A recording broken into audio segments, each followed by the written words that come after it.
Good morning, everybody. We are, looks like, good morning, folks. It looks like we've got everybody here that we're expecting.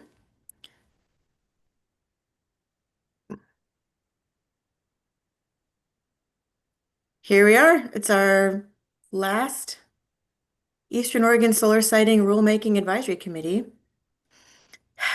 Big sigh. Thanks to everybody for being here. Welcome to our viewing public who've tuned in to watch our meeting today. It's a little bit of a shorter meeting. By and large, we've finished our work. We have a few little loose ends to tie up on, and a couple of report outs from some conversations that folks have had between the last meeting and this meeting. So our meeting just goes to 11 today, and as always, it's recorded and live streamed. So we have our viewing audience. If anybody has any technical issues, you can contact Ariella. She's always here to help. And I'm Jamie Damon, facilitator, and let's go on to the next page. So same logistics we've always used. Use the raise hand queue to get in the raise hand function to get in the queue. That's the little heart at the bottom of the screen. If you're calling in by phone, which I didn't see any phone folks, you can use *9 to raise your hand. I'll also be just looking for you to raise your hand. If you have technical assistance, you can contact Ariella. We've got our members of the public watching on the live stream, and we always keep the chat open so you can let us know of your comings and goings or if you're having any technical issues, but always we refrain from having any big conversations in the chat for a couple reasons. One is we want y'all to participate in the main room. The other is folks viewing on the live stream can't see anything in the chat, so we want to refrain from having a side meeting. Let's go to the next slide. Ground rules, same ones we've always been using, really good adherence to them throughout all of this last year. Honor the agenda, participate actively and respectively, be mindful of your speaking time, and certainly I'll be watching for that. You can also ask other people to speak up if you want to hear from them. Provide your name each time you speak. It's helpful to have your affiliation as well, especially for our live stream audience. Tough on the issues, soft on the people. You've done a great job on that. Ask to learn, listen, understand, and like I said before, refrain from sidebar conversations in the chat. Let's go to the next slide. So the purpose of today's meeting, we've got, as we talked about in our last meeting, there were some conversations that were going to be occurring around the historic, cultural, and archaeological resource provisions. We have an update for you about that. So Kirsten Green will be kicking us off on that discussion. And then we have a charge from the legislature to have a conversation about technical assistance for counties. And we want to just have a little discussion with all of you about that.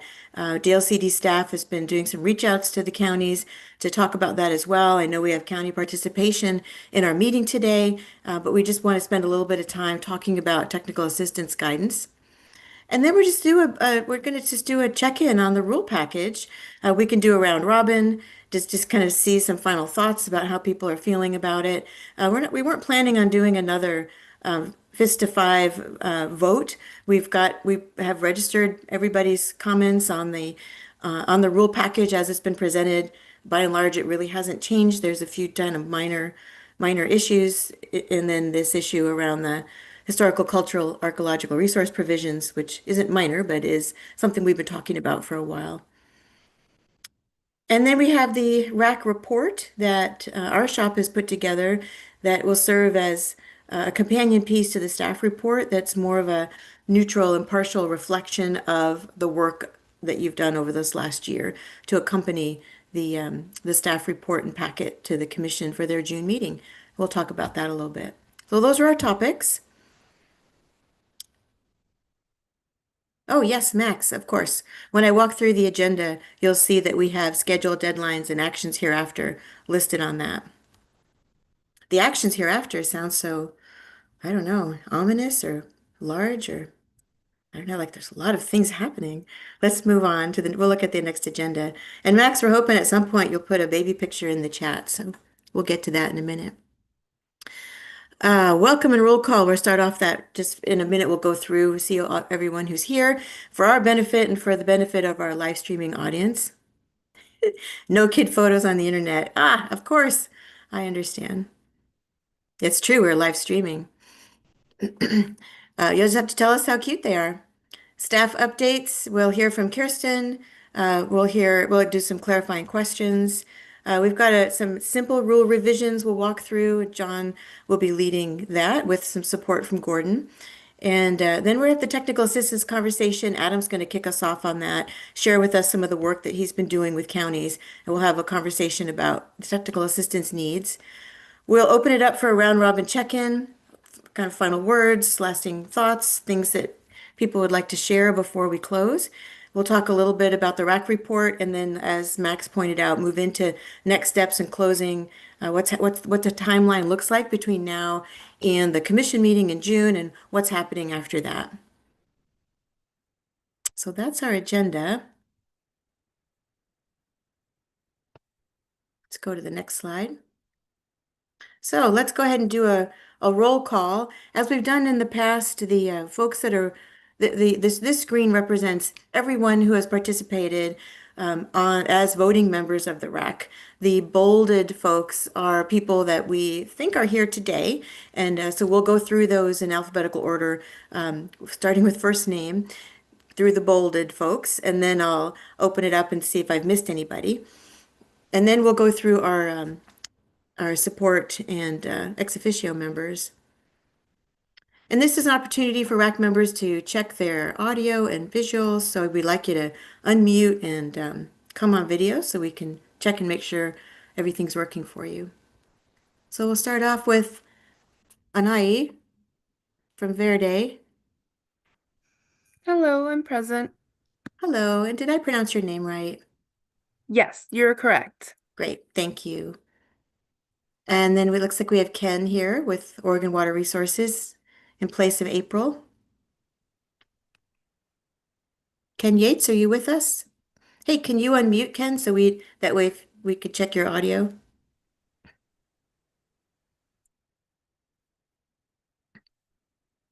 Maybe Ken can't. Bill Richardson, Rocky Good Mountain Health. morning. Good morning. Really Always, glad we're just about done and thanks for everyone's work. yeah, always good to see you. Another beautiful backdrop you have on your screen. Brandon, Harney County. Hey, everybody, one last time. Oh, he said, laughing. There'll be other racks, Brandon. Darn it. Dugan? Hey everybody, Dugan Merritt with Pinegate Renewables. I actually, unfortunately, will have to jump in a little bit. I have a meeting with some FERC commissioners, if energy people know that. But I will do really appreciate the work done on this, and I'll just don't want to put Max on the spot, but Max Yakliff has kind of my vote here or whatever input because we've worked a lot together on this rule. So Great. representing the solar industry. Well, Is Dugan, it's good to it, see you. Mike, did you have something? yeah, I was just wondering your next meeting must explain the tie, huh, Dugan? Because usually we're pretty informal. Yeah, yes. No, but I like to dress up for you all as well. So Oh, thanks. Appreciate the effort. Thanks, Dugan. Emily and Diane, both with Renewable Northwest. Emily? Good morning. Yeah, Emily Griffith with Renewable Northwest. I'm happy to be at the last meeting. Hi, Emily. Good to see you. And I think you have Diane with you. I see Diane's name listed. I saw a Diane, but Maybe it's a different Diane. yeah, I don't think Diane Brandt is here, if I'm correct. Okay, well, we'll uncover the mystery Diane here towards the end. And then we have Jim, now with 1,000 Friends. Jim Johnson, Good morning, everyone. Jim Johnson. good to see you. John Eisler with Cook County. Good morning, everybody. John Eisler, Crook County. Looking forward to taking this over the finish line. Hey, John, good to see you.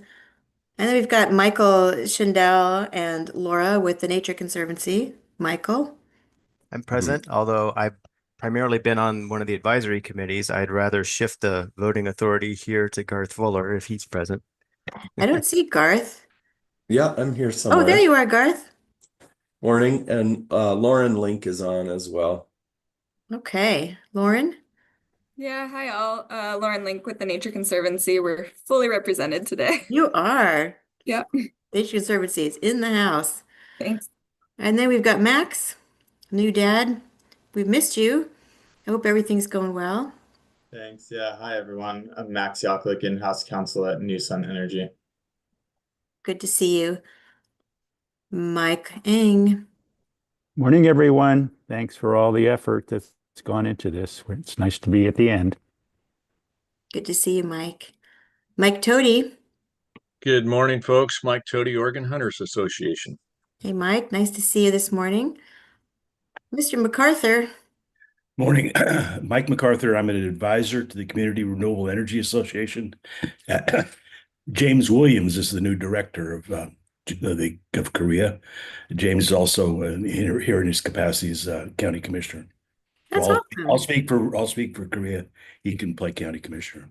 Great. Thanks for that, Mike. Who did I miss from voting members? Anybody join us that I missed?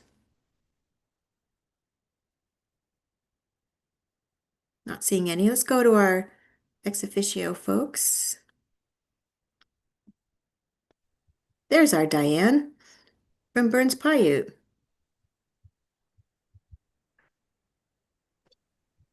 Shawama, Diane Teeman, Minaniata, the Coltrane Heritage Director for the Burns Paiute Tribe. Hi, Diane. Good to see you and welcome. Apologies if my last name isn't showing up. I was trying to figure out how to fix it. It's okay. And then we've got John Poley. Right as I was taking a drink, sorry about that. Yeah, hi everybody. John Pauley, state archaeologist with the Oregon State Historic Preservation Office. Thank you, John. Jeremy. Morning, everybody. Jeremy Thompson, Energy Coordinator, Oregon Department of Fish and Wildlife. Welcome, Jeremy. Dan. Hey everybody, Dan Hubner, GIS and Land Use Analyst at the Department of Forestry. Good to see y'all again. Good to see you too. Anybody I missed from our observers?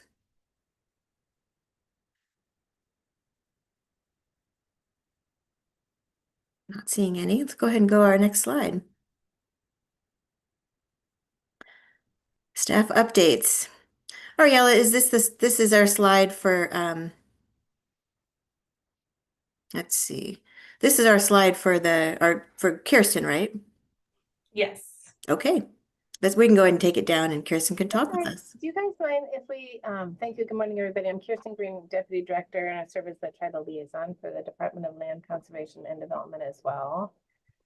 And I don't go anywhere without Amanda Punton. We've been working together on some of the Goal 5 cultural areas where I try not to go meetings like this without Amanda. So Amanda's here to help John and me and Gordon with questions here. But could we actually, just natural resource specialist, sorry if I didn't say that. Can we please pull up the that schedule slide? I think just framing it now might be good, Jamie.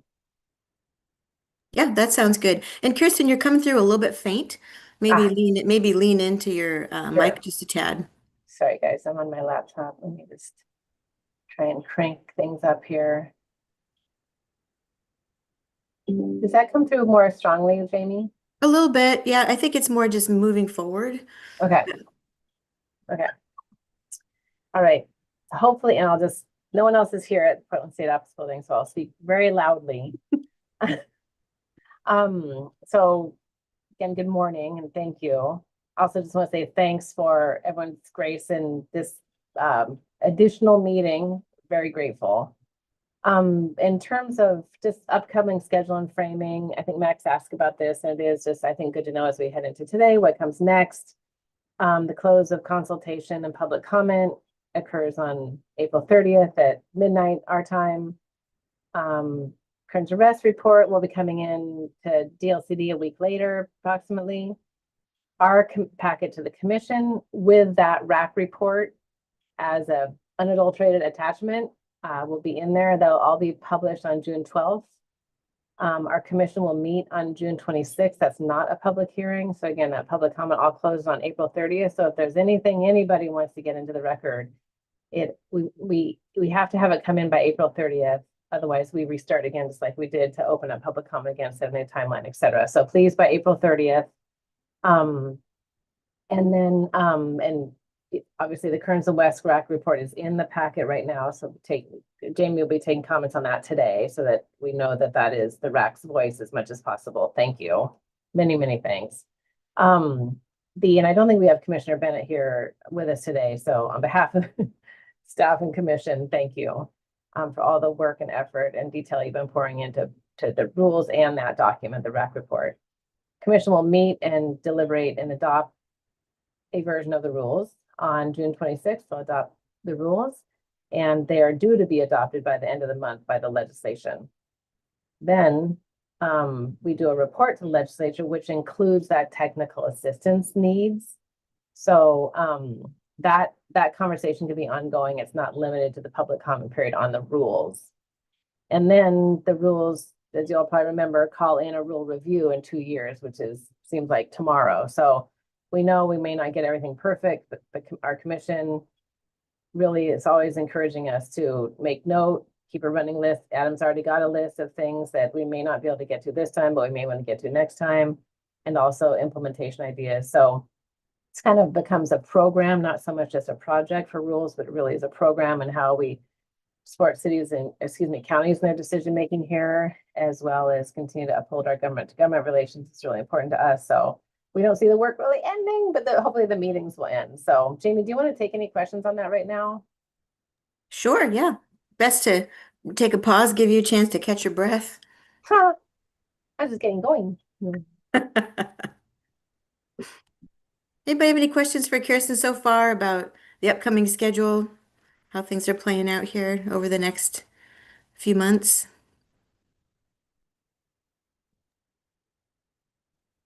All right. Looks like it's keep going. Thank you. So yeah, there's just a blank slide there for staff updates because they really were embedded in your packet, the second packet. So the supplement that Adam sent out on April 17th.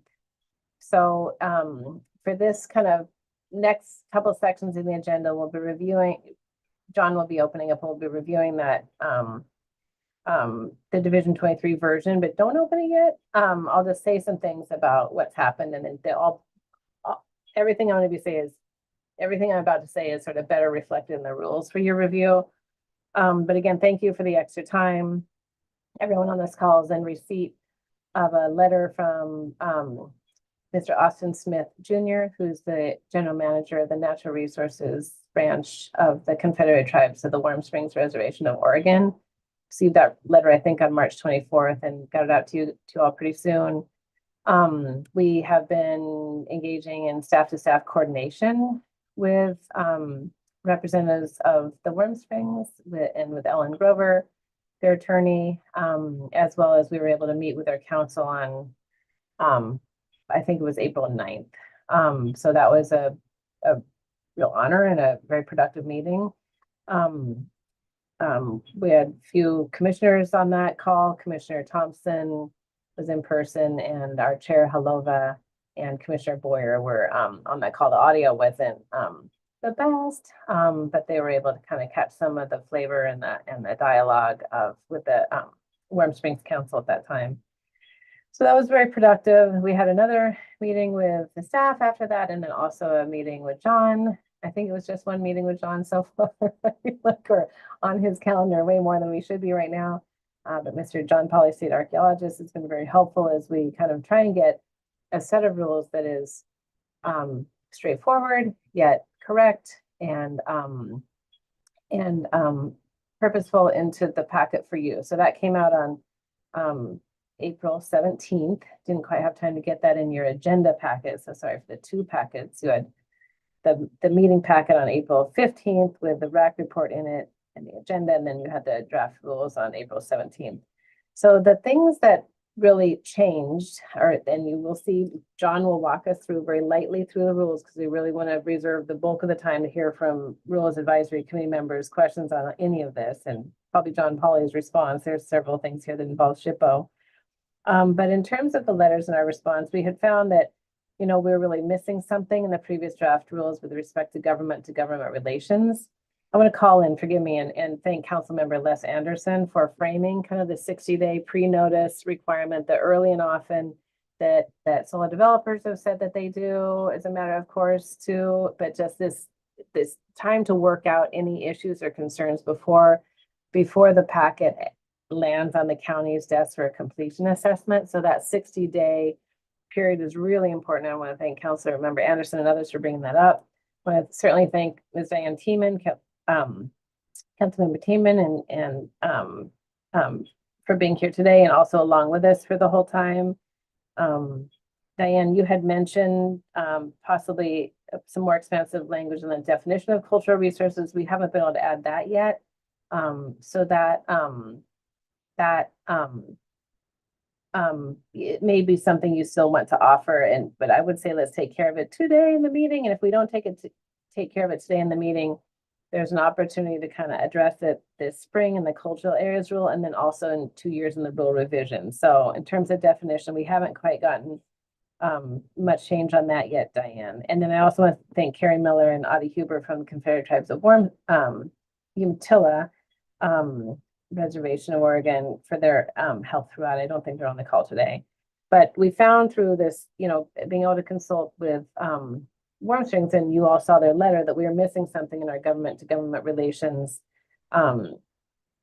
responsibilities, that the department was not quite upholding our own role in the administration of these rules from the tribe's perspective, from the Confederate, from the Warm Springs perspective.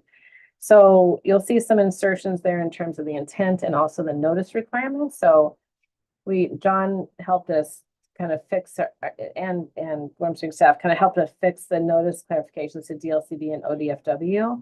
So we'll be notified at the 60-day mark, but we won't receive the packet that would contain archaeological information and assessment. Just the thought is the less circulation of that, the better, often very confidential information. So you'll see where we're noticed, but we don't receive all the packet materials. So our role is largely social at that point, just making sure that everyone is talking and having conversations, and we are just sort of supportive, but not in a lead responsibility there. But you'll see some additions regarding confidentiality, and these are borrowed from the draft cultural areas rule. That rule was adopted by commission last December. You'll see those changes in blue. It's a large section of text regarding confidentiality. It's in blue in your packets. We had not filed those rules because we decided we wanted to do a little bit more work on them. So we will be reopening that rack, doing a few meetings here in May and June, having a public hearing on that in September. Council expected to deliberate and adopt in October. So we're borrowing from that rule, but you can't go search Oregon Administrative Rules and find it online because it hasn't been filed yet. So you'll see we want to bring that over here for transparency, and possibly some assurances regarding confidentiality. It's a difficult subject. We have statute and rule on confidentiality for archaeological resources. We do not for cultural areas and cultural resources, for partly good reason, because we have to put them in the record for county to make it, findings and decision upon it. But there's no statute protecting or even guiding the confidentiality of those conversations. So you'll see that in the rules. We also brought in a bit more on community benefits at the tribe's request. So Warm Springs request, so to be a party in the development of the community benefits and also possibly in receipt. I think you'd seen that at our previous meeting. I mentioned the notice requirements. Then finally, John helped us develop the language around SHPO's role in reviewing in the 60-day period. So you'll see a note about a letter of concurrence from SHPO with respect to the archaeological review. That's on page 10 in your packet, but John will be getting to that. I think that's all I had, Jamie. Happy to field any questions, but thank you for the opportunity to share. Yeah, let's pause here and open it up for any questions.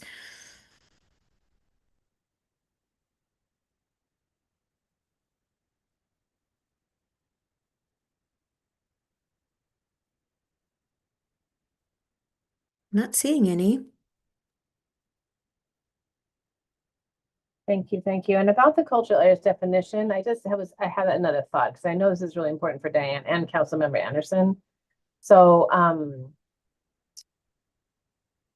and yet why I said, we might want to discuss it in this meeting, reason being, because we won't have another meeting with this group. And what I think, staff would have a hard time doing is taking a recommendation, putting it in the draft rule packet for the commission on which the RAC, this set of individuals, you guys hard-serving individuals have not had a chance to review. So it might be good to talk about it today, Diane, if you have some other language you'd like to introduce on the definitions. And or we could just take it up in the Springs rulemaking and the culture areas rule and then do some kind of consistency fix up on this rule when it comes up in 2 years. Or earlier if needed. We do want the two rules to be the same to minimize confusion. So just wanted to say that about definitions. It's a really important topic. I don't want to minimize it at all. And Max has hand up. Jamie, I'll turn the floor to you. Thanks. Yeah. So Kirsten, you invited comment from Diane. So while Diane's thinking about if they want to weigh in, let's hear from Max. Max, go ahead.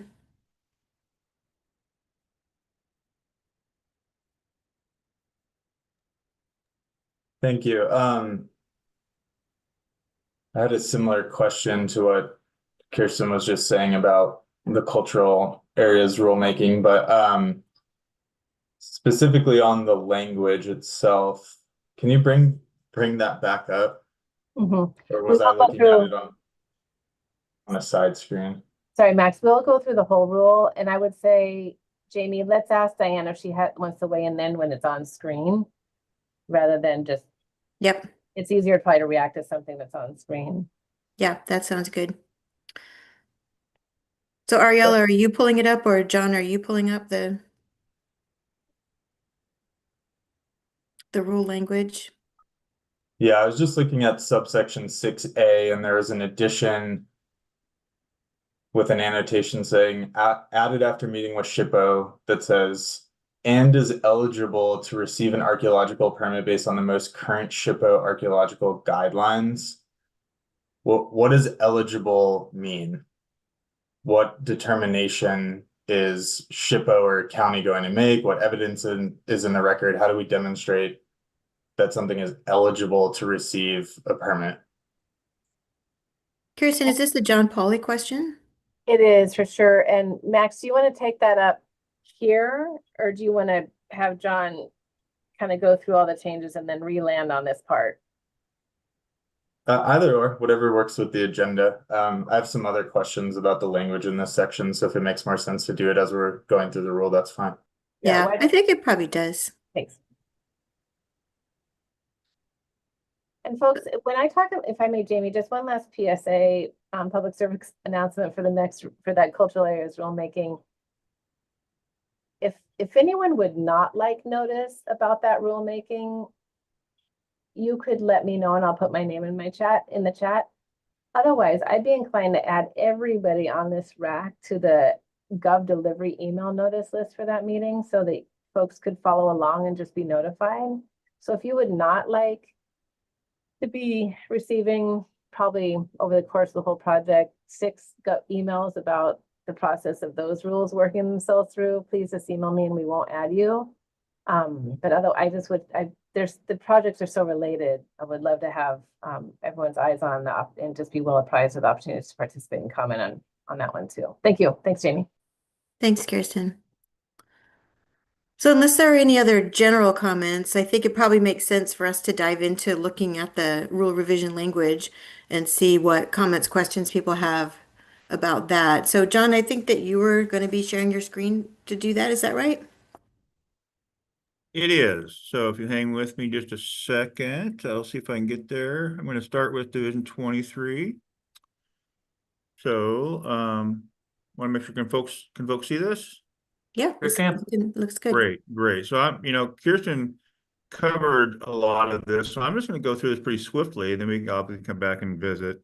Not all of the sections have been changed or revised, but some of them have.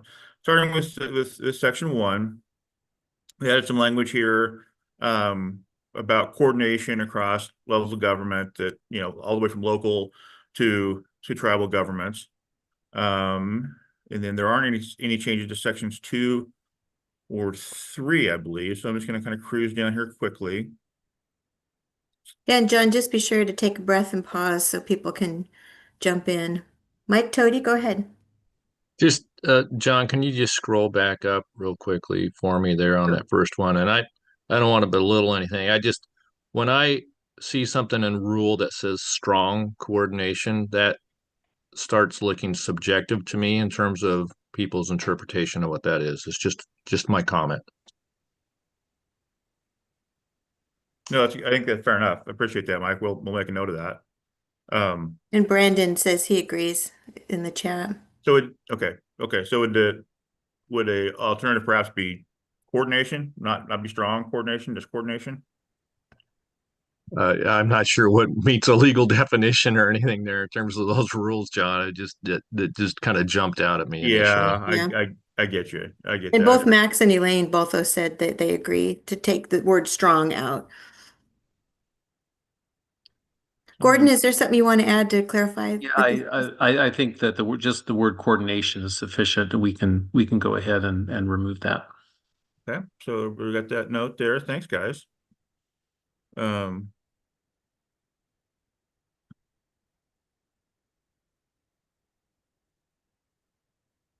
going to scroll down here to section 4, I think. And so we've got a couple things that are fairly modest. You know, we've adjusted this to just say solicit input and not limit that input from county residents only. We didn't think that was quite right after reflecting on it a little bit. We added tribes to the list of folks that would get mailed notice. And we we put in our acronym there just for clarification because we do use DLCD a little later in the rule at this point. And so that's Mike's got a question. Mike Eng, do you want to pause? Yeah, Mike, go ahead. Yeah, please. Little minor thing. Scroll down on page 5, line 18. There's a typo there. Line 18. Right there, right? Thank you, bud. Wow, you guys, we're getting a lot of a lot of good work done already. Good eye, Mike. Let's see, we're gonna keep cruising down here to I think section 6. I think there's no changes to section 5. Most of them are in section 6, and as I said, Kirsten has already kind of gone over this. So this is kind of the language that reflects her comments. We've touched some things up with regards to notice and some other items. Item C and B and C, we've adjusted a little bit. We've included DLCD and ODF&W in a 60-day notice situation, but not receiving the transmitted information regarding the resources. The county would be in that category as well.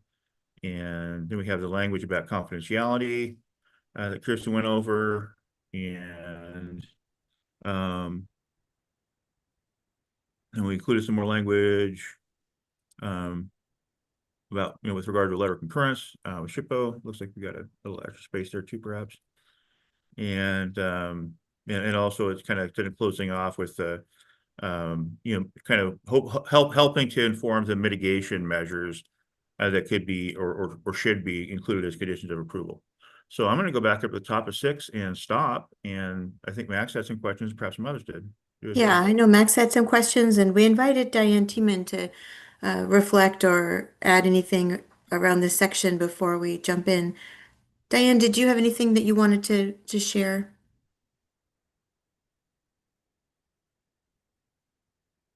John, if you could scroll up to definitions, sir. Not on this section, I don't think. Diane, and good morning, and all blessings and strength to everyone in Harney County. Oh my gosh, and on the reservation. Thanks for making it today amazing. But in the definitions for cultural resources, Diane, John's got that on the screen. I'm not sure if you can see that.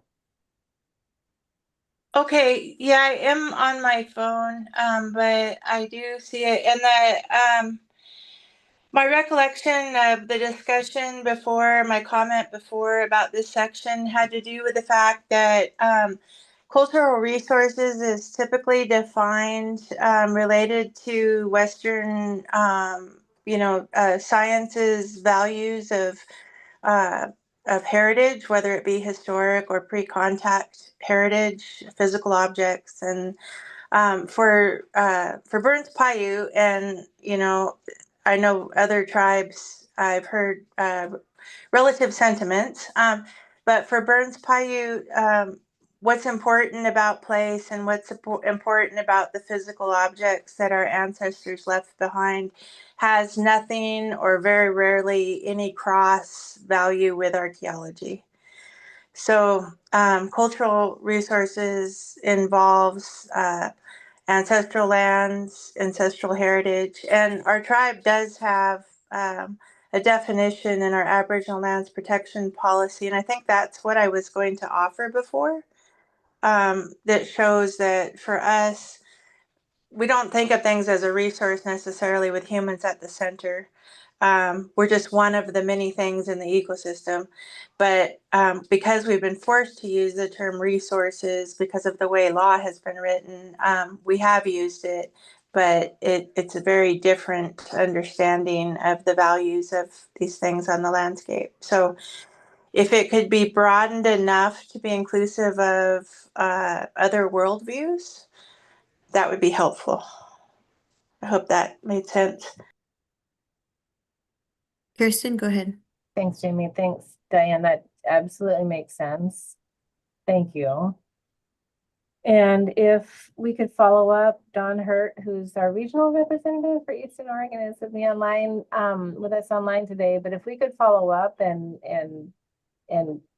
if you don't mind emailing or somehow sharing with us that section of the Aboriginal Lands Protection Policy, that could at least be in guidance, and certainly we could pick it up in the Goal 5 rulemaking this summer. And in that, if you send it kind of like as public comment too, or I know that's not the right term for tribal guidance, tribal government guidance, but we could make it available to just along with the other public comments for our commission's consideration, just as we're all, learning together. Nice. Sure. And I'll have Cecily, my admin specialist, I'll ask her to email that here shortly. Awesome. Thank you, Don. If you want to put your email in the chat too, that'd be awesome. Thank you both. Thanks, Diane. Thanks, Jamie. Thanks. Okay. Let's keep the work continuing. I'm not sure we can solve it really here, but there's this related Venn diagram process where, Diane, I'd love to pick that up in and certainly make this available to our commission, and that'd be up to them what they, as they consider the various definitions. Yeah, as we go forward. Thank you.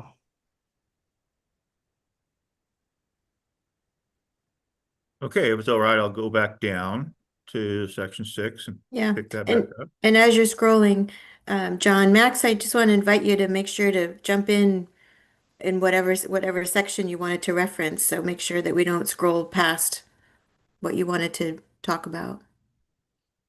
Yeah, it was just on subsection 6, John, and that addition related to site eligibility under SHPO's new rules.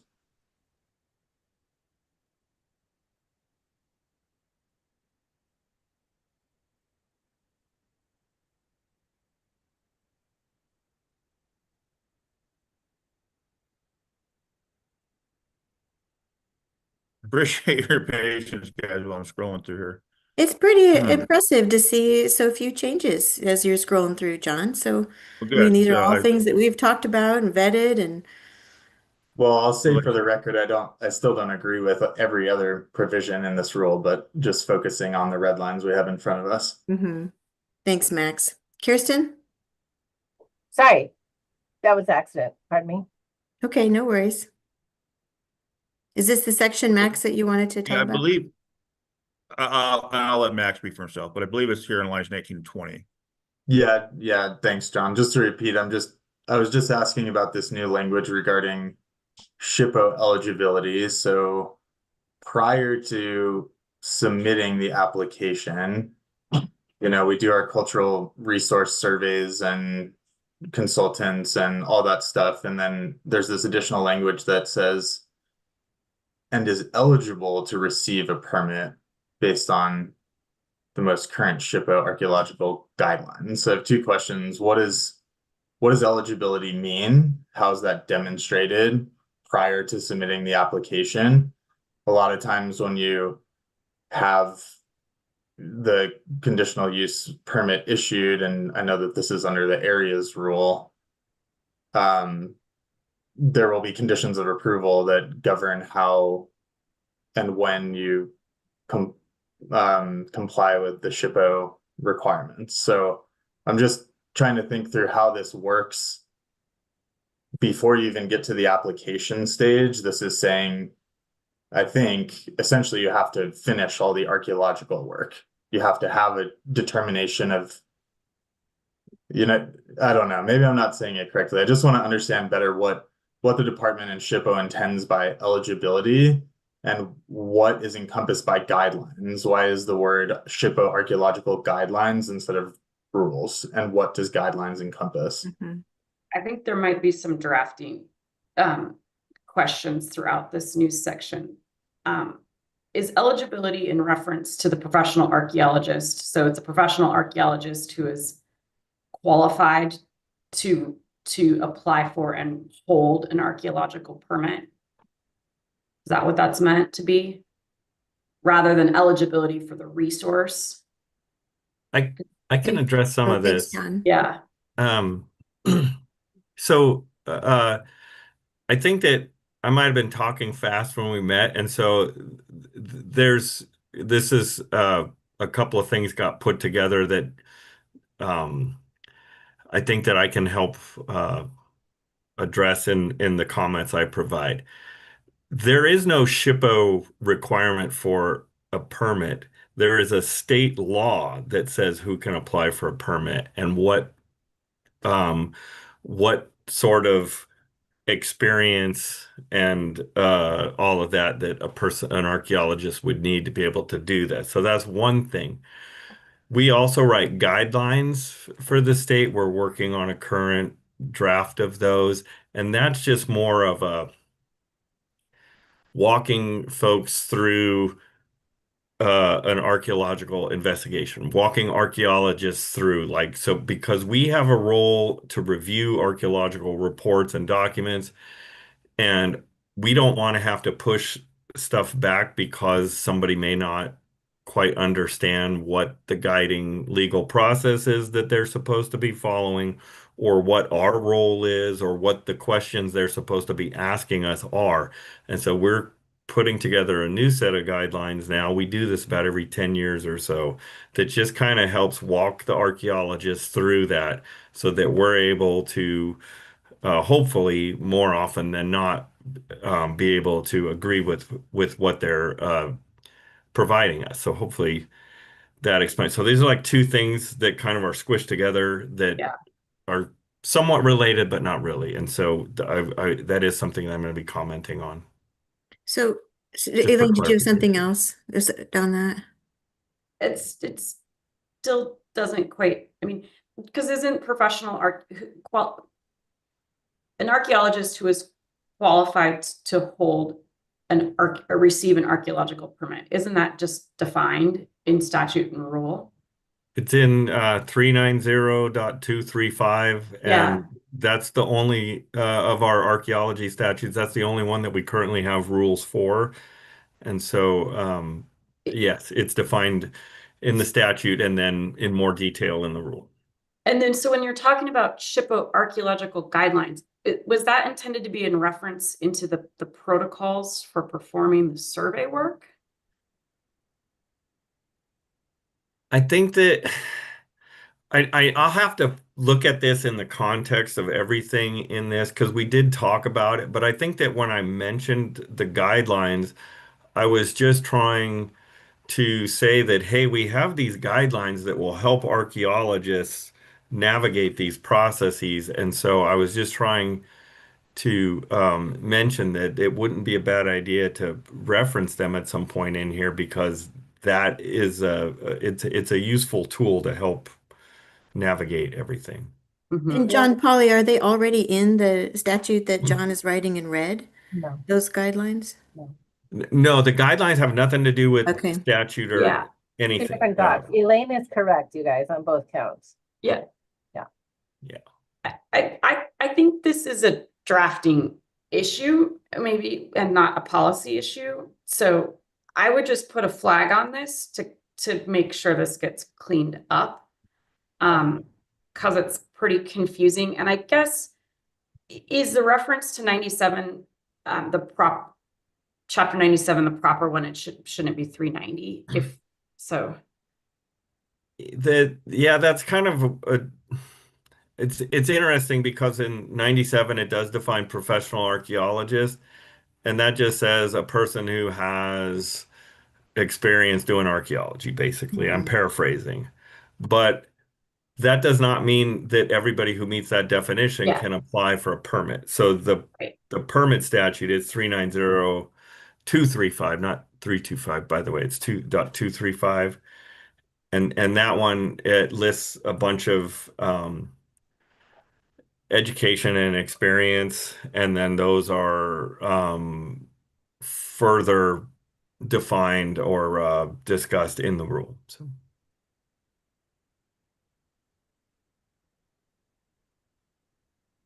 Amanda, you had your hand up. And then it went down. Did it get clarified? We're getting to it, and if it's going to be decided later, I'm just wondering if the addition is needed. And I guess, so John, I was going to go try to look it up, but there's professional archaeologist, and what's the other term, the other kind of archaeologist? A state certified? Oregon qualified archaeologist. It's the Oregon qualified archaeologist that can submit for a permit. Is that the right distinction? So, and we have both of those definitions in the cultural areas rule. So, and maybe they're up above in our definitions here, so it might be fine just to say Oregon qualified archaeologist and remove the rest of the information there. Good idea. We can clean that up and put those up in definitions, but thank you, Elaine and Max, for flagging that.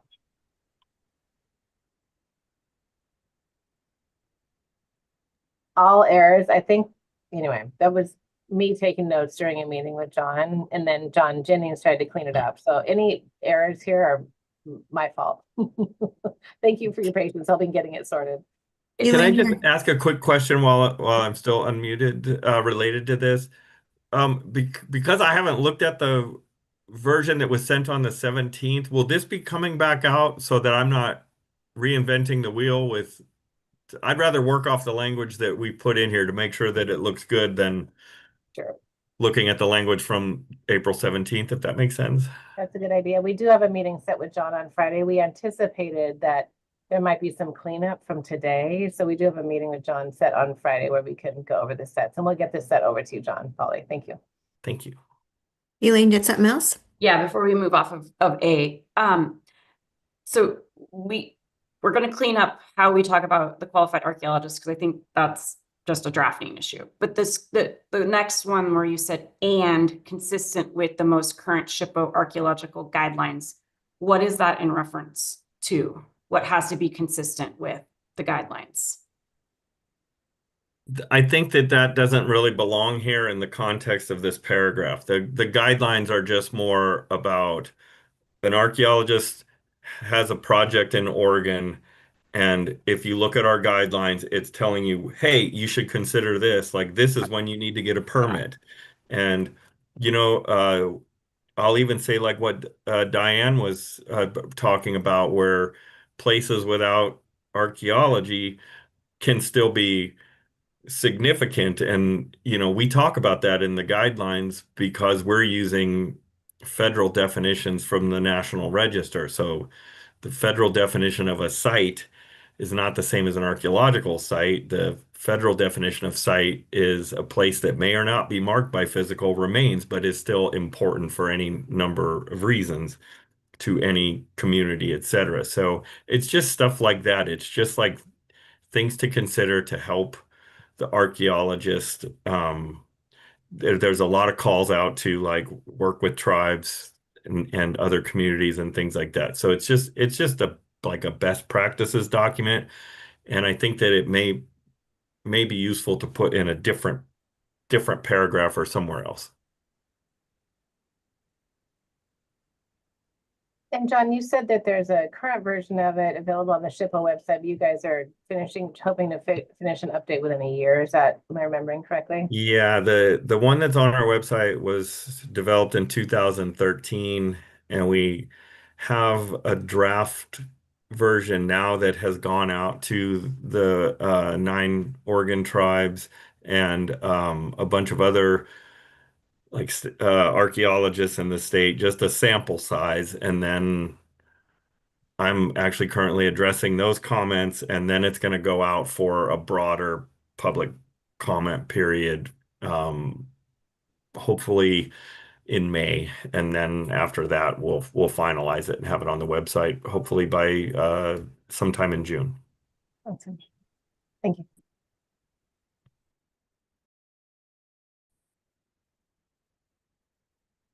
Okay, shall I scroll down a little bit, or we wanting to discuss this a little bit more? Yeah, and Elaine put some suggested language in the chat. Oh, good. Yeah, Just thank a you. I tweak. did Yeah. Thanks, Elaine. appreciate that.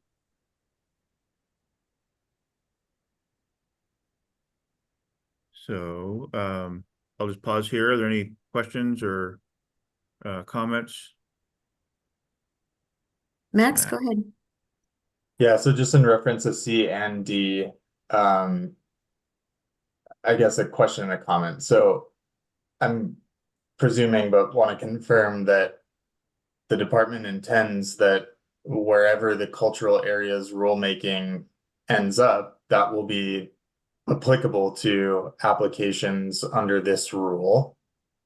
And if that's the case, what's different or additional here from the cultural areas rulemaking? And does it make more sense just to call out that you shall comply with the cultural areas rule? I'm just hoping to avoid confusion between what's required under the solar rule and what's going to be required under the cultural areas rulemaking. For example, in D, John, you have requirements of this rule are intended to be consistent with ORS 192.34511. Is there anything different than 34511, or do we just reference the statute? Just trying to minimize ambiguity where we can. Yeah, I saw Kirsten, you came off mute. Sure. There's sort of a caught in time moment, Max. I appreciate you pointing it out. Because the cultural area rules aren't filed yet, the provisions don't apply. So if the commission were to adopt these rules at the end of June, then they would apply until, say, October or December, when the cultural areas rule apply. So there's a little bit of just time hope of catching any applications or work that's happening in between. That'd be the reason to have it here rather than simply a reference, Max. So that's why it's here rather than simply a reference, but I take your point for sure. Okay, yeah, that's helpful. I think there's no way a county is going to move forward and adopt a solar resources area in 3 months. So I don't know that we need to cover that, but I totally understand the intent. That's helpful. Thank you. Well, thanks. So we'll consider that too, because it would just be cleaner just to say the other. It's harder to read the rule, but folks who read rules like this are probably used to going to look up other references, unfortunately. But it is cleaner and reduces conflict, potential misunderstanding. Thank you. Yeah, and Kirsten, I can totally appreciate that. So if it's just that we're all in agreement that we need to come back and do a minor amendment to this rule when the cultural areas rule is adopted, then that's fine too. Just want to be sure that we're all on the same page about which rule is going to apply, and that the intent is that the cultural areas rule is what governs cultural areas, and we're not trying to do anything different here. Right. That's right. Thank you. And thank you. That's it's good for us to discuss internally. Appreciate your guidance and understanding. John, can you make a note in red here about exactly what Kirsten and Max were just talking about? about going through and updating this when the cultural resources rule is adopted in the fall, Or just to put in reference. So I think or it'll just be, to put in reference, yeah, yeah. I think it'll be like DLCD will consider just making reference. Um, so we don't have versionitis in two different places. Thank you. Mm-hmm. Elaine, go ahead. Question on D. So when we're talking about when provided information on known or suspected archaeological site, what does suspected mean? Mm. Is this just a confidentiality provision, or is this trying to get at something more? Amanda, this would be good. Oh, John, maybe Yeah, John. I can. Oh, thanks, yeah. I can give a thought on it. Sometimes from research or whatever, you might find information about a place being used by people or something like that. I would think that like maybe some folks in Oregon are familiar with Fort Astoria. That's a public place commonly known. Um, but what people may not know is the history of that park, and they did a lot of research to try and figure out, is that where Lewis and Clark actually wintered and built their fort? And they had a bunch of archaeologists go out there in the 40s and 50s and 60s and try to find stuff, and they never did.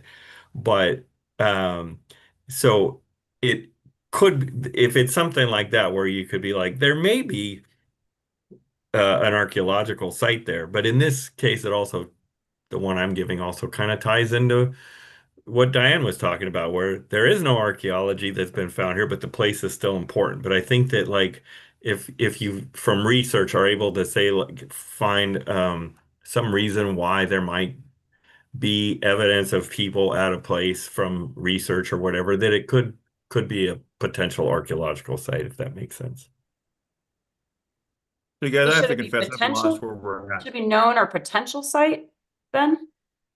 I guess I'm seeing inconsistent language usage in this new language than we're used to seeing in other rules. So that's where I'm just trying to make sure we're cleaning up this language, or we're understanding if it's the new language is intentionally used. And I guess for this section, are we just saying that like that information gathered under subpart A should be transmitted and treated as confidential information?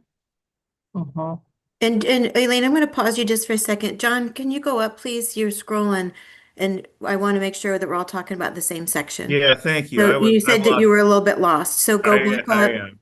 So go back up a little bit more. What Elaine is talking about is right here on line 38, where it says Oh, okay. known or suspected archaeological site. Okay, thank you. I'm sorry, I got So distracted. the flag was, Elaine had said known or potential. And I that just were, wanted to stop your scrolling. yeah, I think it does come from this section, Amanda, right? This comes from the Goal 5 Cultural Areas Rule. So it's a good flag for consistency again. But Elaine, you're saying it potential is what you're more used to seeing in other places as well. I think the intent of potential or suspected is the same. And if potential is better, I think that's I just don't want us to be in a situation of we're having to interpret a new term and it's not consistent with rule or guidelines, right? So that's where I just want to make sure we're being careful. And I'm wondering if there's a way to simplify subpart D such that it's just simply saying, applicants shall transmit and counties shall treat this information as confidential and exempt from public disclosure under 192. There's a lot of new words and I'm not sure what they mean. So that's where it's like I'm flagging it. Yeah.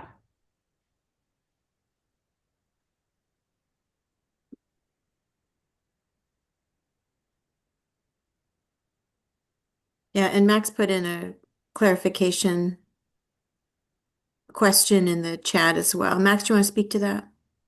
Yeah, I guess just going back to what Elaine was saying, like if the intent of D is guidance on how the local government is going to treat the information under A, then we can just say that, information provided under A shall be treated as confidential as required under the cultural areas rule and the statutes, rather than what's in here. I don't know if that captures the full scope of the intent, but if that is the intent, I think that may be a cleaner way to draft it.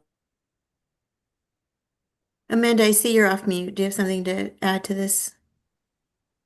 I'm intrigued by the suggestion, but I need to go back and look at A again. I was going to comment on potential suspected. I think there's potential archaeology most places.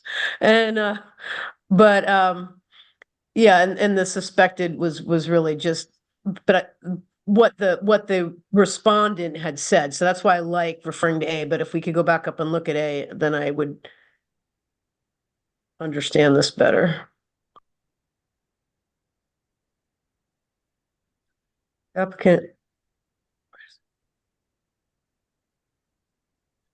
Basically, all the things they're providing for the county. Okay, as long as this is including the input from tribes or other entities that use the land. It is.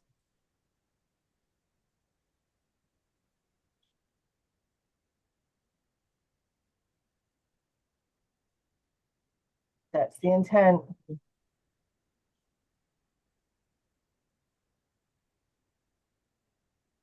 So Max, I like your suggestion. I think we're getting wrapped around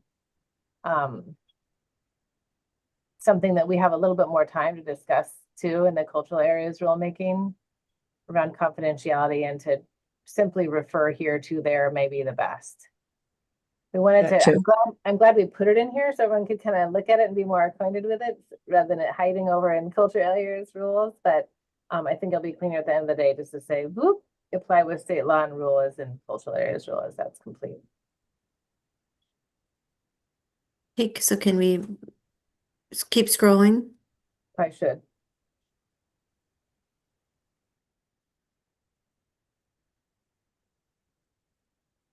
You want to keep going? Or Yeah, should we pause it? I think we want to keep going past this Great. now. We've had a lot of conversation about that and some suggestions about some changes.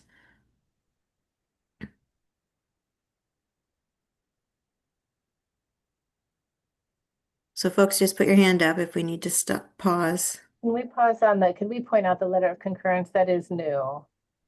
So in E here, it's based on these resources. Comments received, including a letter of concurrence from SHPO and comments received from any tribe that may be affected by the application. Pursuant to 6, which includes confidentiality, the county would then make a decision as follows. So that letter of concurrence, I was trying to not give additional work to John, but he kind of said that's our job. So that's from SHPO, which would be great. But John, thank you. Do you have and John, that's sort of core work for SHPO as you represent it kind of to us, but are you able to do that within a certain timeline? And it's usually how does that sit with you?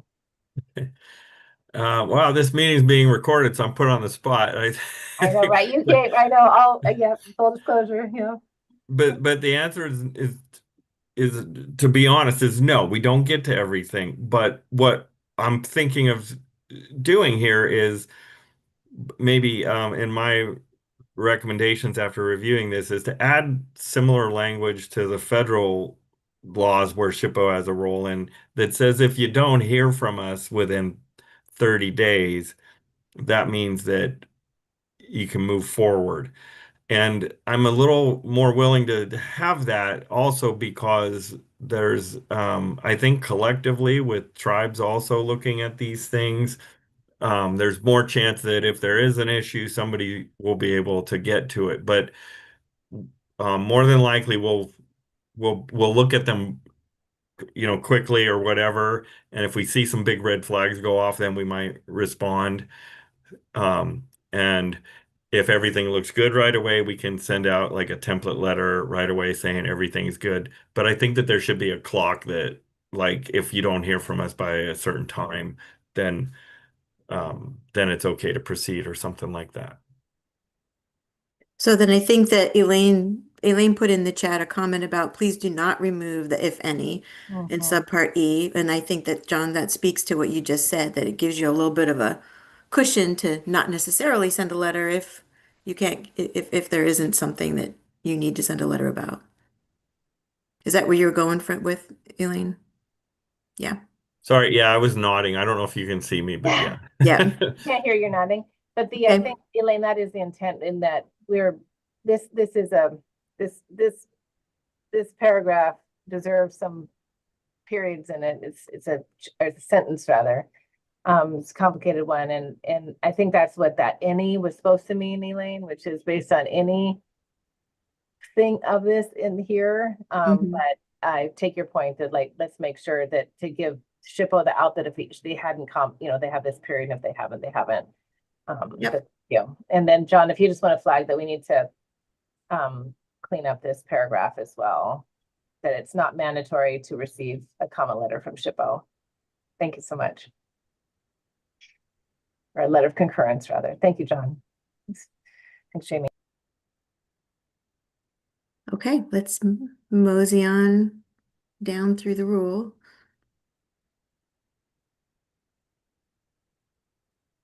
You want to pause here? We've got some changes.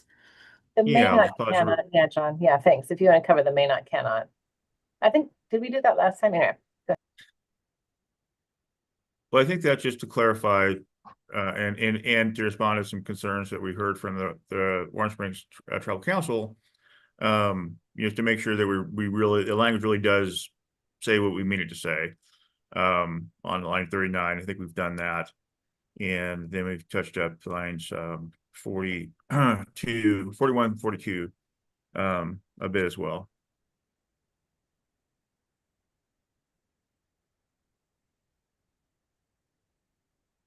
Okay, let's keep going. All right, so the other substantive conversation we need to have is around the technical assistance.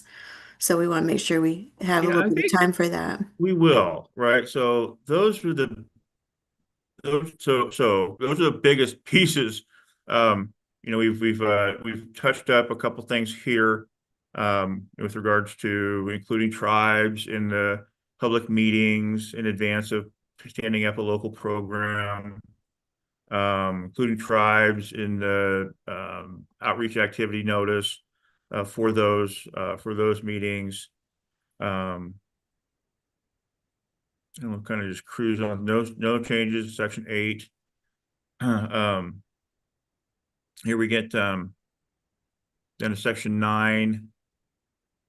And let me go back, sure. Yeah, section 9, standards and criteria. They demonstrate that that there has been the transmittal and notice requirements in 6B and C, which we just talked about, which is consistent with what we had been at C, with regard to the 30-day notice to folks, which are really now, I think, down to the Department of Defense. And we've got Max's hand up. Max, go ahead. Okay.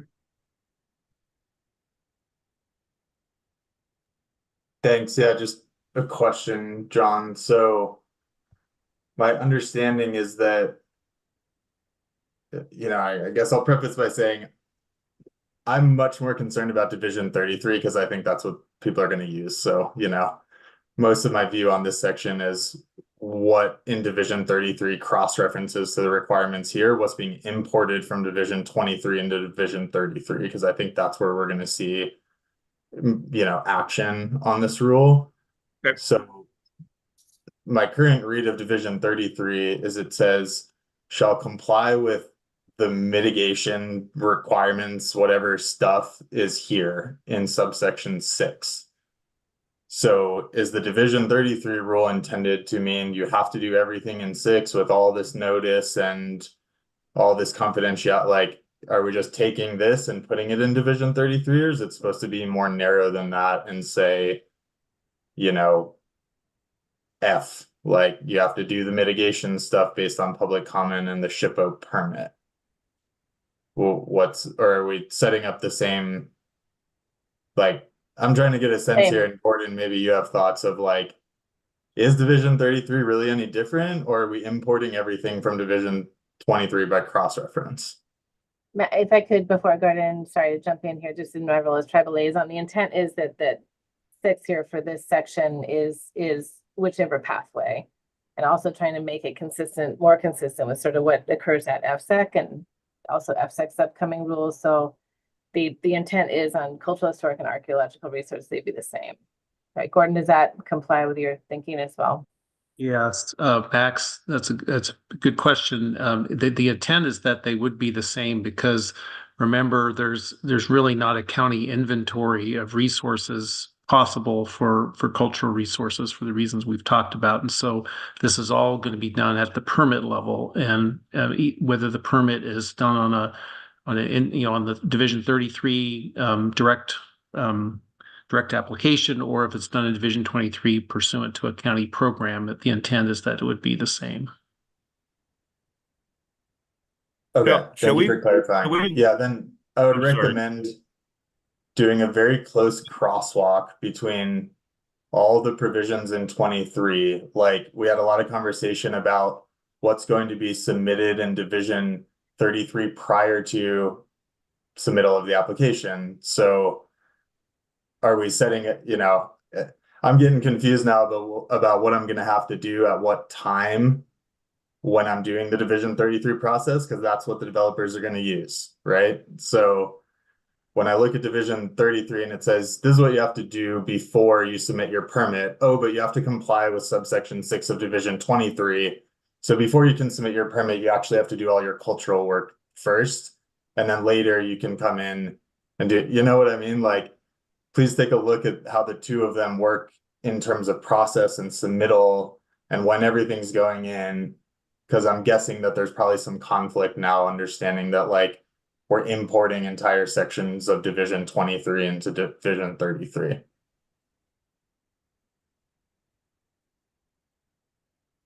Gordon? Yeah, that's a very good point, Max. And it might be that we go back and look, and possibly the solution to that for clarity is to put the language from Division 23 into Division 33 as opposed to a reference. But we can look at that issue, and it certainly does put some requirements on solar development. The intent is, to meet these standards as part of any application. So we can clarify that. Yeah, it might be interesting to see that, because if it ends up looking exactly the same, then my comment to the commission is going to be, well, we didn't really do anything different between Division 33 and Division 23. So, now I'm opposed to these rules because it's really just a different pathway to do the same thing, and it's not going to be used. Just well, there are transparent. differences. Max, there may not be differences in terms of archaeological and cultural resources, but there are other differences throughout, and we can, we'll be happy to go over those with you for detail. But yeah, the intent, at least for this particular resource, is that there wouldn't be differences.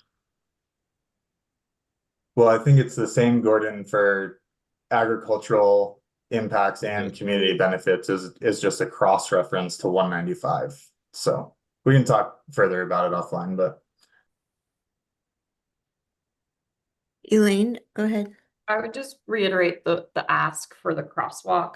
I too am getting a bit confused, and I think to Gordon's point about that, there are some things in Division 23 that are not being imposed in Division 33, that those need to be better articulated, because as I'm going through it, I see it pretty much being, same for same on the substantive points.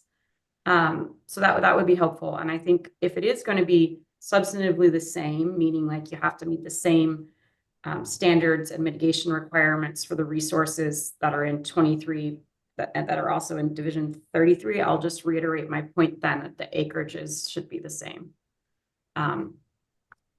For being able to avoid equal exception.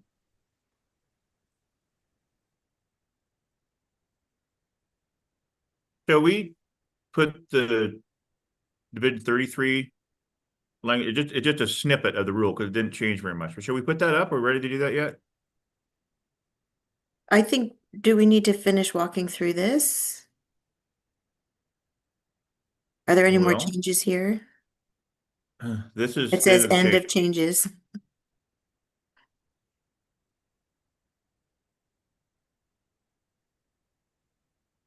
Gordon, do you think it would be helpful to put up 33? And do that now, or is this an offline piece of work to do this Well, we cross have, check? I'm sorry, Jamie, the portions of Division 33 that we have are very limited and narrow. And so we're not, what we prepare for this meeting doesn't include Division 33 in its entirety. It's just it's just those very narrow sections that we'd be adjusting based on what we heard and for consistency with the adjustments that we've made in Division 23. Jamie, if it's okay, I would prefer that we show them. Okay. Oh, yeah, it's not, I mean, I'm just trying to figure out If how we we have move time. forward. I think we are done, right? I think, John, we were done with Division 23, right? Yep. Yep, so it's just cover Division 33 and then. I just want to chime in. We went past the chunk of language around the guidance around confidentiality. Nobody had questions who had reviewed the rules, so maybe that's fine. I just wanted to point out that we didn't settle on that when John was going through the rules. Right, we said that we need to meet with John again Friday, clean some stuff up, and that we would be probably leaning towards just cross-referencing the Goal 5 cultural areas rule on that. Thank you. So can you guys see this language now? Okay, Yep, great. you got it up. So it's very limited, as you see. The only thing that we've done here on lines 11 and 13 through 13 is to reference the notice requirements that's already in the statute, and these are the people that would get noticed there, ODF&W through federally recognized Indian tribes, and then just touch up this line 22 to make sure that that there is consistency in the requirements, and over here says what these are. So A is military airspace and 60-day, 30-day notice, so on and so forth. So I'll just pause there.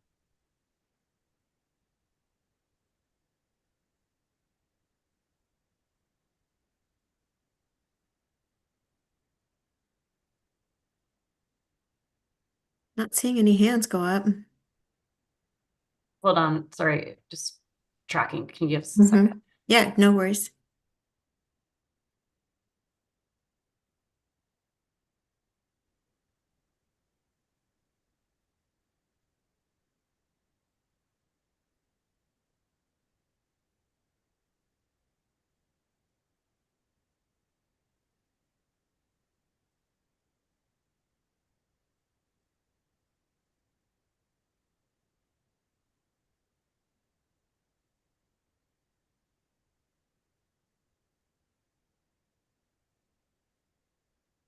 Go ahead, Elaine. Do you have the ability to pull up the Division 33 section so we can go through sort of the procedure for filing the application, the substantive standards and criteria real quick? I'm sorry, Division 23 or Division 33, sorry, I misspoke. If we could pull up 33, the new subpart 45. Yeah, hang on a second. I'm gonna stop sharing and go find it. Is that okay? Yep. Everybody? I think it'd be helpful while it's fresh to look at the Division 33 substantive requirements as we're kind of doing this back and forth. Yeah, and John, while you're doing that, I'm looking right now and it looks like, Gordon, what you were saying is that for ag, what's imported from 23 into 33 is 5B, B, and C, which is the compensatory mitigation payment. And then for community benefits, it's 7,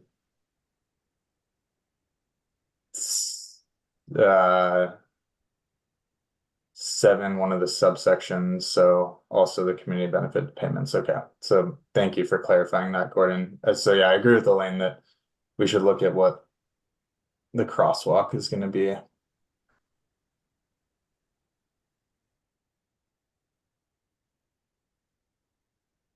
Can I give it a shot here?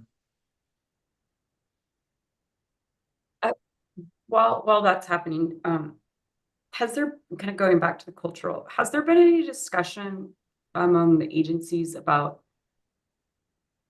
how the new cultural rules, this process, and the existing AFSEC cultural resources standard all interplay together? Yeah, we have been certainly looking at that, and we've been in meetings with Tom, who I think is online today. Eileen, that is the intent, that there's a similar approach across. Okay. And have we looked at what, I guess, maybe this is some exercise to talk with Odo staff about, but about how the DLCD new cultural rules would vary from the FSEC cultural resources standard. As there a crosswalk that's been done there? Why don't we, Tom, let's try and meet once again. Tom, you're on, I see you, and participants, are you able to come on voice here at all? I think what this rule, I can speak for DLCD in this process. And certainly sorry that Councilmember Anderson just has council business this morning, his responsibilities, but the early notice requirement here may be new, but I'd have to have Tom speak to what's in FSEC. But the idea here is to like identify resources so that the county can make an informed decision to allow these projects to proceed. And so I'm not sure how that's handled on the FSEC side, but it may not be as clear as it is in these rules. So these rules may be hopefully clarifying what's expected for all parties and making that invitation overt. So to reduce the risk of surprises at a public hearing date, which is very late in the process. So we may be doing some kind of social work prior to what's required to FSEC to clarify some of those requests for notice to make sure parties are aware and informed. But Tom, I'm not sure if you're able to come on and say anything at all here. Sorry to put you on the spot. You literally be in another meeting at this time. It's okay. I don't want to put anybody on the spot, but I do think it's worth kind of walking through. Because we've got a lot at play now between, the FSEC standard, 215.446, these new rules, cultural rules, all related to, and related to how we evaluate impacts to cultural resources. So it's like, that's a lot of universe. To make sure that there's consistency across them of what's being required, or just to even acknowledge like this one requires something more, or like this one requires something less, or like what the differences are. So, and thanks. Elaine, thank you. And that's a good piece of homework for us too. It should be a simple matrix, we should be able to provide that very simply. Yeah. For all parties, which is if you're here, this is it. If you're here, this is it. If you're here, this is it. Thank you. So we can, Adam, if you don't mind capturing that in our guidance document, let's work on that quickly. Tom, thank you.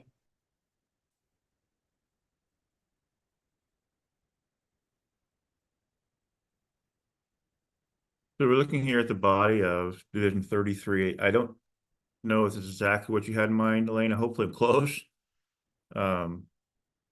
This is an area that includes many cross references.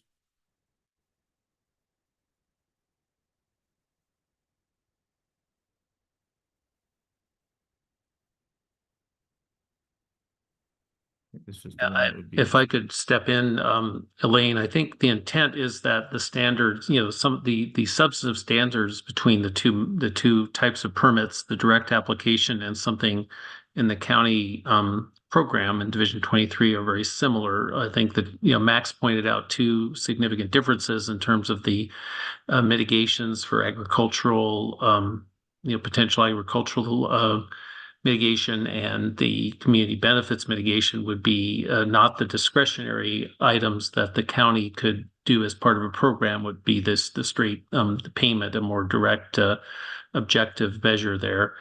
I think your point about the acreages is well taken, and we will consider that. If the standards are similar, should the acreages be similar, we've discussed the reasons that we came up with our recommendation, but we'll consider that further before making a recommendation to the commission. Thanks, and thanks for pulling that up, John. That was helpful. That's what I was trying to look at, is like how the cultural cross-reference worked and then how habitat worked, and then how community benefits of ag. So thanks. That answers my question. You bet. Great. Thank you. I'll go and stop sharing that. Shall we put another draft on? Are we ready to go to the next step in our agenda? We're ready to give it back to Jamie. Yeah, then the next piece of our agenda is focused on technical assistance, and we really want to spend a little time talking about that before the close of our meeting at 11. The other two topics we have is just to check in about the RAC report, remind people that, about the deadline for getting comments in, and just talk about the next steps in terms of the time frame. And Kirsten talked about a little bit about that at the top of the hour. So if we're ready to shift to technical assistance, I think that would be really helpful. In the agenda that we sent out, there was actual language in the agenda. Maybe Ariella, you could pull it out of the agenda packet and stick it in the chat. There was actual language from the legislation about that this RAC was to consider technical assistance. And so, okay, bye, Elaine. So Adam's going to tee this up, and then Ariella, if you could just drop that, thank you, right into the chat. Go ahead, Adam. Thanks, Jamie. Yeah, as Ariel put in the chat, there was language in the statute from the legislature asking for recommendations for technical assistance to support the counties in this process and their engagement with the public, with the tribal governments and the communities. And so to that end, we've worked with counties off and on throughout this entire process on a lot of things. But more recently, we've reached out to them on this technical assistance piece asking, what would you need the most help with? Is it technical assistance?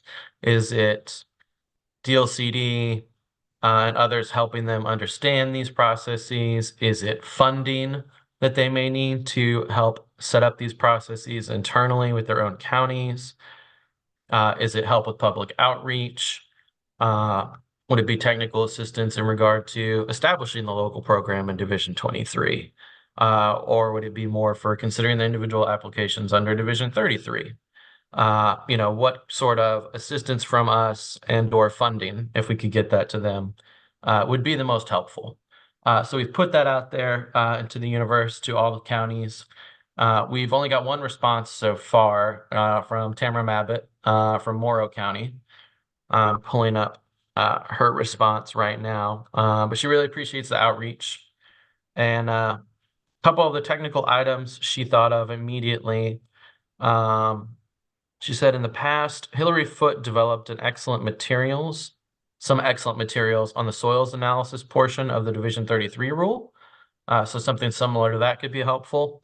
She asked for a flow chart of the new rule divisions, showing kind of the breakdown of how Division 23 works and Division 33 works. She said that would be very helpful. And that's something the solar developers have mentioned as well. I can hear Max saying that in my head right now. Yeah, just taking a deeper look into that and distributing some of those materials out to the counties are the first things she thought of. But she's going to be thinking of more, and we are anxious to hear back from the other counties and see their thoughts as well. But we wanted to put that to you guys here at the RAC and get your thoughts on that process as well. And Mike Ying's hand is up immediately. What you got, Mike? Yeah, I was just wondering when you sent out that communication to counties, Yeah, that did you send it to was the planning on. directors and? Yeah. Yeah, that was to all the county planning I'm just directors. wondering. That was back on April 14th. So it hasn't So been I'm just too wondering long. if It's been a little how bit. you. Yeah, I'm just wondering how you're interpreting the responses so far in terms of, are they just too busy to respond? Are they not interested? Maybe it'd be worthwhile to have a follow-up Yeah, we're planning reminder. to follow up. Yeah. Okay. Yeah, it's a mix of very busy and Yeah. working on getting responses to it. But Sure. yeah, we've talked with AOCPD, Association of Oregon County Planning Directors, about a month ago.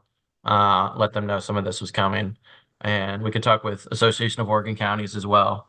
And so it's just a matter of kind of waiting for that dialogue to get back to us. But we'll stay on it, Mike. Yep. Thanks. Kirsten, go ahead. Yes, thank you. We actually did not have a deadline on that inquiry. So I don't know that folks felt the imperative to get back to us by today, but I think that in addition to what Adam said, we'll either be contacting folks individually. I mean, probably. Probably looking to hear from every planning director before we wrap up that report for legislature, but that may be why we just didn't want to create more panic where panic wasn't needed, so we didn't have a deadline on there, but we definitely want to be hearing from everybody, each of the counties if we can. Thank you. So just to clarify, Kirsten and Brandon, I see your hand up. There's time to work with counties over the summer as you're putting together the legislative, okay, the report for the legislature. Thank you. Brandon, go ahead. So I also saw the feedback from Tamara, and I agree with everything she put together. I think some informational elements that can help planning directors and planners for each of the counties provide some visual organization of how the new rule would be laid out would be super helpful in communicating with our elected officials, and then trying to figure out what our next steps would be, both in the short and the long term, as far as how this gets utilized. As far as my input, the Division 23 element is where I think a lot of the technical assistance help would be super appreciated, both in the fiscal and in the practical sense, if you will. If there's a county that elects to go this route, that it's going to be an undertaking. And to have DLCD staff not only provide resources fiscally, but also staff resources to come to a planning commission meeting, to communicate with alongside staff if the county feels that's important and helpful, would be great, would be fantastic. I mean, that's how you're going to see, I'll grab Don Hurt with me over here and be like, Don, help me out, let's go, and we'll talk our way through maybe some of the challenges and some of the pros and cons of a process like this as we initiate it, if we decided to move forward.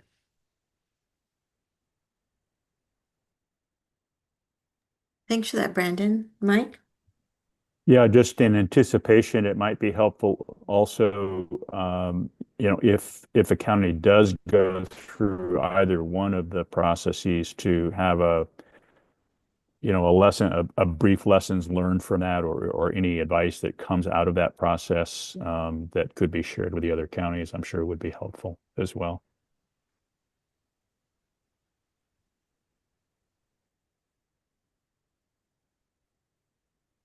Others? I know we've got Crook County here. Don't want to put you on the spot, but wasn't sure if you had anything you want to add. Just nothing new that hasn't been said. Time is a big constraint. Definitely like presenting this information, and it's going to be a big undertaking. And so any type of help DLCD can provide would be appreciated.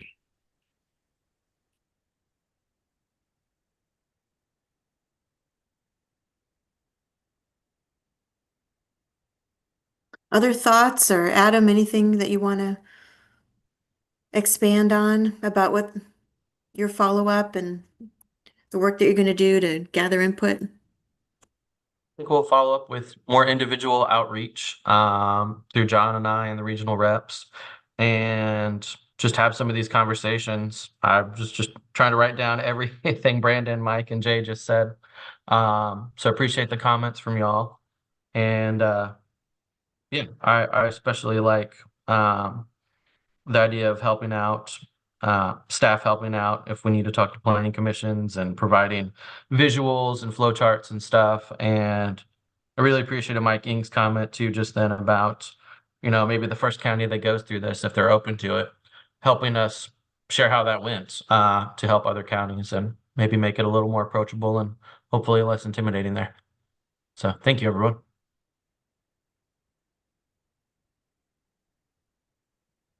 All right. So the last couple things we wanted to do, just have an opportunity for any final comments or words from the RAC. We weren't planning on going through and doing a round robin vote again. We've done that multiple times. So unless somebody has not had an opportunity to weigh in, or they want to re-register their sort of fist to five, kind of where they landed, that's the space is for you to offer any comments or weigh in.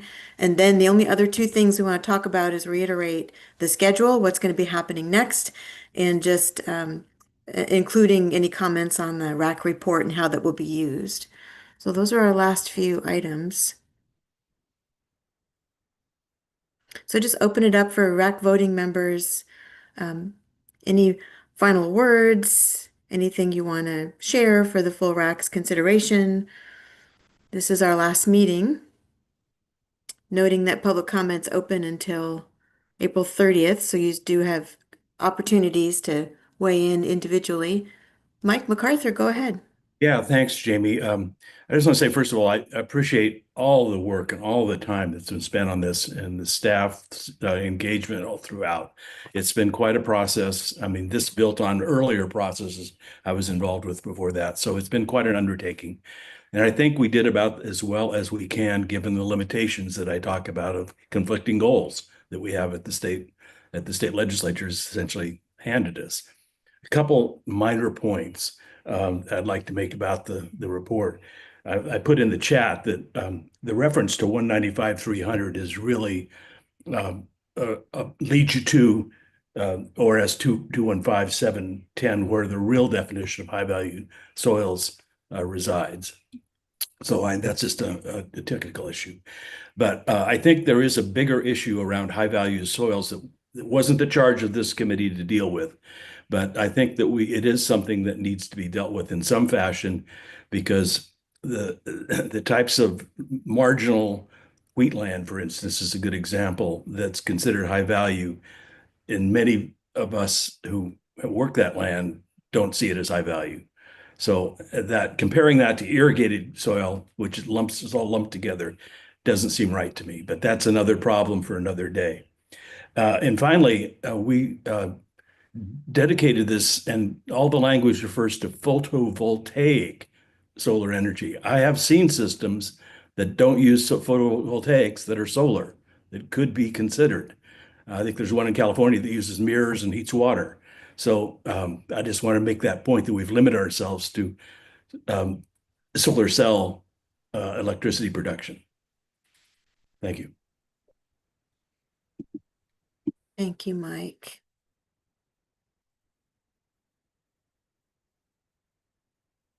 Other final comments? John, what did you put in the chat? I'm putting some flow charts that we worked on just so people can look at it just for fun, kind of, I guess. Okay.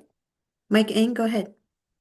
Yeah, I know we talked about it, but I just wanted to reiterate again that the report includes a suggestion, recommendation that DLCD look further into the opportunities of agrivoltaics in allowing for and incentivizing dual use of ag land that could remain in agricultural use and production, as well as potentially provide for renewable energy production.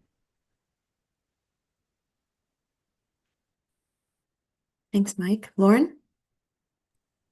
Yeah, thanks, Jamie. Well, first off, I just want to say, thanks for letting TNC be part of the process. And I know we've had a lot of people in the virtual and in-person room, but I guess I just wanted to kind of circle back a bit to the recommendations piece and just really kind of hone in on the need for follow-up from DLCD staff, because I guess I'm a little concerned when I heard that only one county responded, and I'm hoping that's not indicative of the proposed rules, and more indicative of just, overflowing email boxes and state legislative session. But just really want to reiterate that. And also, if those survey responses could be shared with the larger group, that'd be super helpful as well.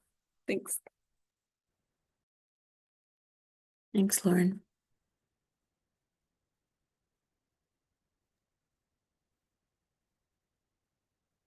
Jamie, can we take Brandon's questions on the number of counties? John, is it? Yep. It's, I'm going to say a number, it's going to be wrong. I'd say 10, but I think that's wrong. No, I think 17 is the number that comes to mind, but It's more than Don's region, which is 10. Yep. 17. Angie's going to add them in the chat for us. Thank you, Angie. And then Jamie, I didn't know if there's time to touch backs with Max. I obviously be concerned with, his concern about adding the Division 23, Section 6 kind of protocols over to Division 33. But Max, I'm not sure if you had to take a call, or if you're just done with that for today. I can appreciate that too.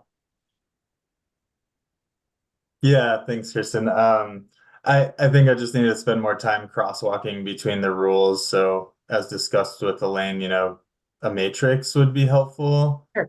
I can certainly understand the importance of ensuring that Division 33 projects comply with the cultural areas standards and all the coordination that's happened with the tribes in SHPO. So I want to understand too what the threshold and burden is in the other sections. And then I have some questions. I think it'll take a bit of work to kind of flow chart my way through all the cross references between the two rules to make sure that everything lines up. Like, one that jumped out to me was Division 33 cross references complying with Division 23 subsection 9, which then cross references back up to the notice in subsection 4 of 23. So is the notice requirement. So now we're importing 23 subsection 4 also into Division 23, and it's just all that kind of flow chart to make sure that everything is to really understand what Division 33 is going to require. That's my primary request and that will guide my feedback. Sure. Well, we meet as staff right after this. We just happen to have a regularly scheduled meeting. So we'll try and produce that as quickly as possible for Rulemaking Advisory Committee, so folks can utilize that for their comments. We'll get right on that, because it's fundamental. And we don't want to make everyone have to be doing all that diagramming. We should do it once, and then folks will see if we got it right. Thank you. Thank you. Thanks, Jamie. Yeah. Other reflections, observations, closing remarks from RAC members before we talk a little bit about schedule? I have a question. Yeah. What is going to happen with UGBs? I don't currently see anything in the rules about them, but I noted comments from Central Oregon Land Watch proposing a distance. I'd just like to understand what the department is going to propose, if anything, regarding urban growth boundaries. yeah, that's a good question, Max. We are still looking at the issue. At this point, our thinking is the baseline we had, I know that, the RAC clearly says, shouldn't be anything, but for cities, a mile for cities above 2,500 population. But we are looking at some more mapping. We've had some mapping done by our GIS people to see how such a limitation would apply on the ground. Some cities it would have no impact at all because they're surrounded by high value farmland. Others, it would have significant impact.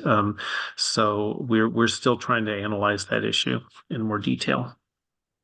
Great. Thank you for looking at it that way, Gordon. That was going to be my suggestion, was to overlay it on mapping with what you think is going to be available under the rule to see if there are really viable areas for the development that would be inadvertently excluded by imposing a UGB restriction. And then I had talked to Adam and John a little bit during office hours last week, but I was thinking that given the varying land situation and needs of every city in Eastern Oregon, that rather than imposing kind of a threshold based on population or distance, it may be better to just give flexibility to the counties and local governments to make that determination.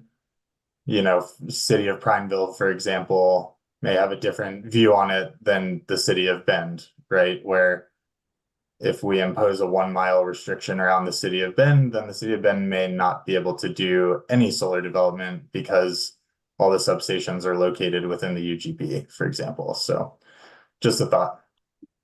And to pile on, Max, we are looking at that issue and that potential as well.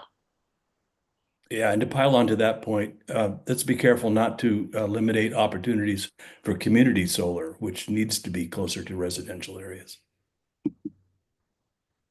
My point is, yeah, my point as well is that what Mike said.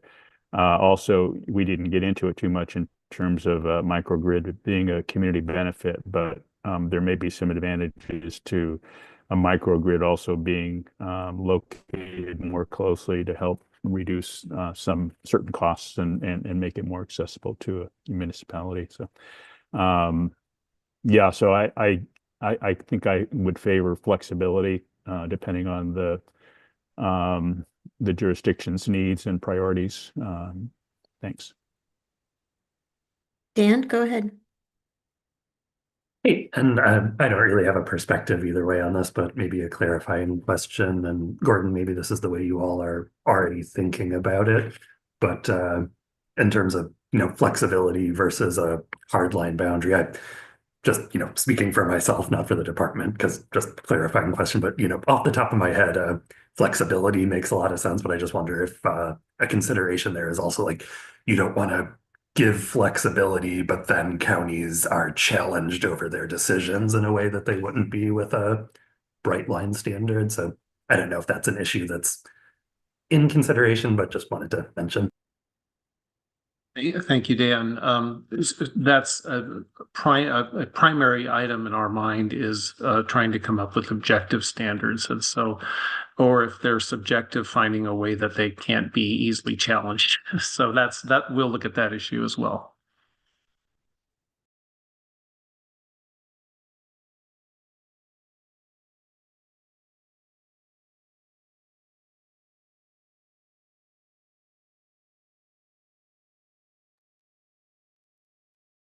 Any other? If not, then we can move to the next step slide. Some of which Kirsten already talked about earlier, but it's good to remind us.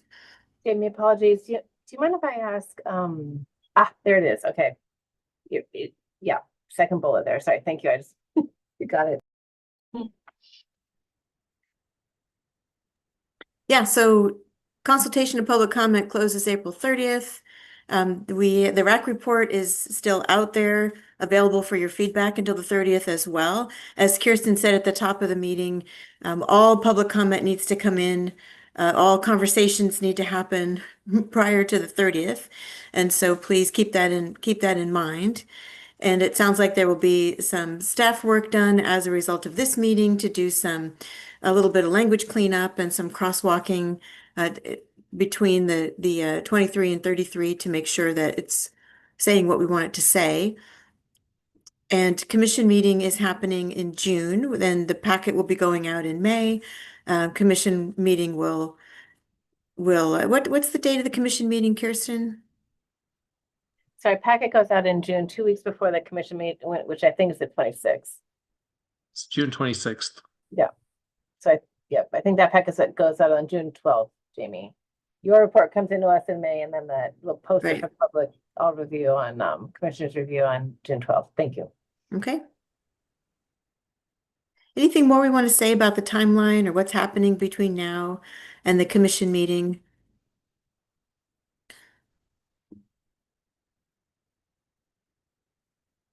And Max had put in his comment early on in the meeting about just sort of action items and next steps. So we're talking about now, between now and the commission meeting in June, but there's also some work going to be happening over the summer to do a report for the legislature.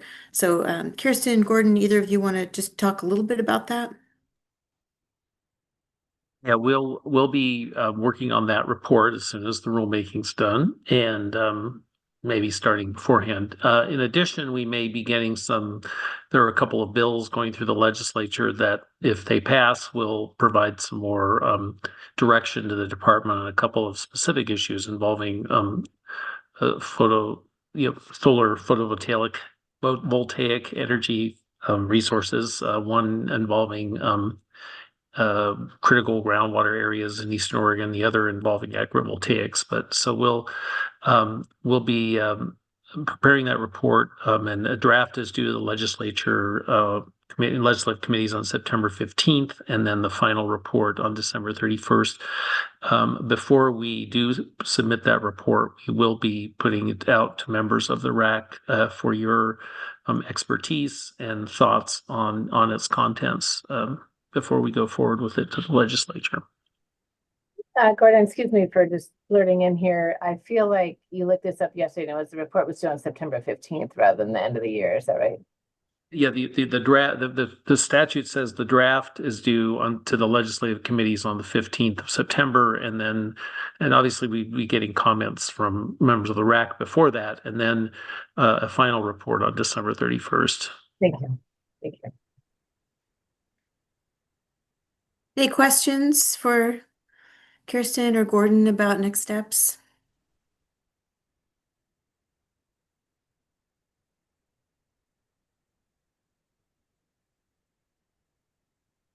All right, not seeing any. Let's go to our last slide.